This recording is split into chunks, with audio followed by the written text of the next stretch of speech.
one of the best basketball programs in the country, one of the best Big Ten basketball programs in the country. Matt Painter and the Purdue Boilermakers have had kind of I don't even want to call it an Achilles heel, but they have struggled in Big Ten road games in December. And it's kind of been a thing where I think last year they went on the road to, I think it was Penn State.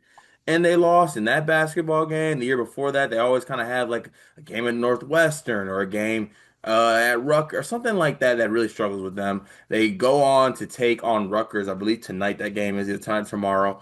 And Matt Painter said that he's eager to put Purdue's one win in seven Big Ten road games in December struggles behind them, saying that it's something that they've discussed, something we've discussed, which it's very interesting to me because I might be wrong here, but I feel like Matt Painter and Purdue in general, like even talking to Braden or just hearing what those guys say, is they talk about everything, right? Like they talk about winning national titles. They if they have struggles, they talk about it, they're aware of it. And with this kind of trend that has happened with them having one win in seven Big Ten road games in December and how they have struggled in those games and saying that it's something that they discuss. What do you take from that, Dion? And then also, like, I mean, even myself, I'm surprised that they had one win in seven Big Ten road games in December. Like, what do you think those struggles attribute to? And then, um, what do you think as far as them like discussing it and kind of being upfront with it and forward with it? Yeah, I mean, I think, well, I mean, clearly they're not playing a ton of Big Ten like road games in December, which probably doesn't help like the record thing, No. because those 7 games are probably over like 7 years.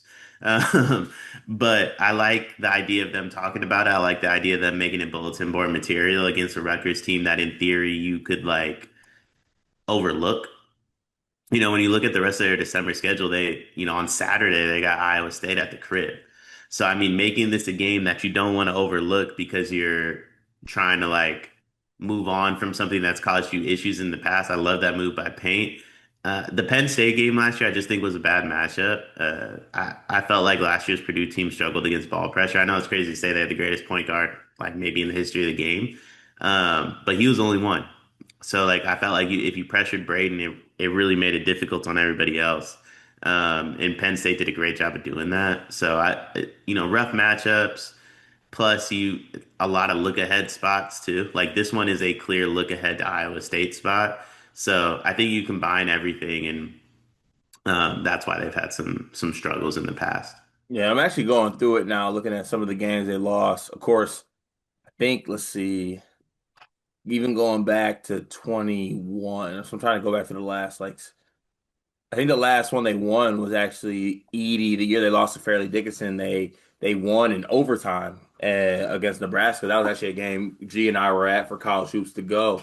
But it has been a trend, and there has been like look forward spots, I guess you would say, with this Purdue team. The one thing I'll say though is that I like that Purdue kind of brings it up to the forefront, like they do talk about it, understand what's happening with it, and understand kind of that they there's always something about the first Big Ten road game. I mean, you and I have done some videos today where we talked about it. Like first road games in the Big Ten are always, it doesn't matter who you play. There's always the look ahead portion of it. There's like feisty teams that can make it happen. Honestly, I didn't add it up. I would say that Rutgers probably accounted for like three of these losses, just because like people overestimate going to Rutgers or underestimate, I'm sorry, and they end up just kind of overlooking their opponent. The one thing I'll say though, I don't know if they'll have that issue with this Rutgers team. This Rutgers team is bad. So um, I think they'll be able to kind of get off the schneid there, if you want to call it that, and be okay in this one. But I think that anytime you go to play an away game in the Big Ten, it's going to be a tough spot to be in. And to the point you brought forth, Iowa State on Saturday. Yeah. Tyrese Halliburton's going to be in the building. Ryan Hammer's going to be in the building as well. Two of the Dons of college basketball are going to be in the building for that one. It definitely is a look ahead spot. And look, you can say what you want. There is always a little bit of something in the back of someone's mind, like, damn, we got a big game this weekend, even if it's against Rutgers, right? Yeah, I mean, I listen to Run and Point Pod almost immediately when it's posted. There was a twinkle in Braden's eye when he got to talk about Tyrese Halliburton. Yeah, there was. I seen it. I peeped. Like that's a big game for Braden. Like I follow Braden on Twitter. Like he's asked for, I believe he asked for Isaiah Thomas to get out to Mackey. Like he wants these NBA guys to want to come to Mackey and watch him play and watch this team play and like kind of put Purdue on a bigger scale than before he got here. And he's doing a phenomenal job of doing it. I know that game means something to Braden. I think we're going to get a special Braden performance. But with that, like, yeah, like I think the team as a whole could like look ahead to Iowa State. And what a move by Paint to ensure that they don't. Hey, by the way, y'all suck in December on the road. And y'all lose to a bunch of teams y'all shouldn't lose to in December on the road. And Payne goes, yeah, we talked about it. That was probably more of like, hey, I shouted about it. So like figure it out on Tuesday. I'm not flying all the way to New Jersey to get embarrassed by Pikel. So like let's figure it out. Let's lock in. Then we get 3 days off before we go to Iowa State with Halliburton in attendance. There's gotta be some other stars that are going to that game. That's a massive game. Yeah, and look, I like that too because I mean, you brought it up, Dion. Like he's straight up with it. Like y'all have sucked. Like won in the last seven in road games December. Like, what are y'all gonna do about it? Yeah. And honestly, this is awful for Rutgers. This is awful because like they probably were overlooking you, and now they're not because Paint brought it to the forefront. Now they're gonna blow Rutgers' doors off, aren't they? Yeah, but Pikel and them, like they saw this and they're like, you know what? We can get an extra donut from Dunkin' Donuts today. We can have an extra meal because we're cooked. Let's. This is now a look ahead spot for Rutgers where they're looking ahead to this being over because they oh never mind, they got Michigan on Saturday. This is not a look ahead spot for Rutgers. This is really tough for Rutgers, man. It's This not is a fair. rough stretch. It's not fair to my guys, but no, I think when you have a team of this caliber and you want to be in a spot where you are able to hold your program to this very high standard. Even the littlest things like this, like having these little pet peeves, I think are something you want to get rid of. And I think that Purdue's done a great job of like killing narrative driven things about their team.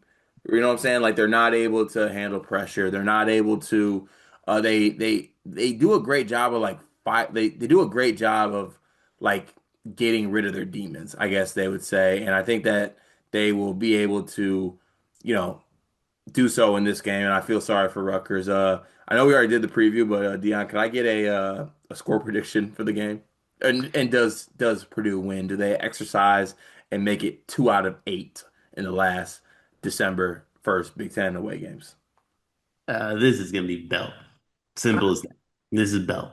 And there's just zero doubt about it. Like this is belt, man. And it's gonna be, I think, 20 or 30 points. I think this is here's the thing, and I know everybody's gonna be like, of course, Dion's gonna talk about Omer. But this is where Omer being on the roster changes things in spots like this. Um, Braden's never had somebody to come in and do something like when he's not like out there. So if Braden can go punch him in the mouth for the first 20 minutes, Payne can be like, well, Braden, you don't need to play that much anymore. Omer's got us. And there's gonna be like, I mean, there is a drop off from Braden to Omer, of course, but hey, that's steep for Rutgers. I can promise you that. Omer will still be still be the best player on Rutgers. How you work this into Omer being on Rutgers, I'll never know. But Omer Dylan Grant 1-2 punch with feet families. I will say that. But yeah, I think Purdue gets it done in this one. They should be fine. And look ahead spot. But this is a team that's tested. They know what they need to do, and they're just Rutgers just ain't ready. I'm sorry. They're gonna blow their doors off. We will have the recap on the channel though.